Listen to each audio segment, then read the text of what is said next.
बाळूमामांच्या नावानं चांगभलं या मालिकेत तळावर भक्त आपल्या समस्या घेऊन येत असतात.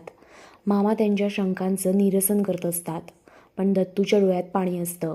मामा त्याची विचारपूस करतात. त्याच्या मनातलं जाणून ते त्याला पैशाची नड म्हणून घरचे सांगावा धाडले तशी माहिती देतात. मामा मला मागितले असते तर मी दिले नसते का असं म्हणत त्याच्या हातात बटवा ठेवतात. त्यात पैसे नसतात पण चमत्कार घडतो आणि लक्ष्मी त्यामध्ये प्रकट होते. दत्तू ते पैसे घरी धाडतो. रामाचा संदेश इकडे मामांकडे येतो पण मामा त्यांना स्पष्ट नकार देतात.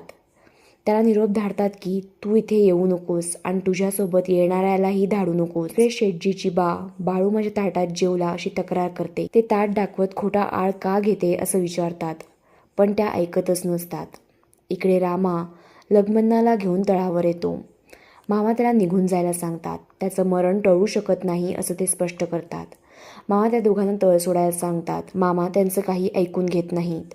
रामा आणि लग्मन्ना मग निघतात. लग्मन्नाने असं काय केलं आहे की त्याचं मरण ओढवलंय? मामा त्याला वाचवणार का? यासाठी बाळूमामांच्या नावानं चांगभले मालिका कलर्स मराठीवर पाहत राहा आणि अशाच एपिसोड अपडेट्ससाठी आमच्या चॅनलला लाईक, शेअर आणि सबस्क्राईब करा.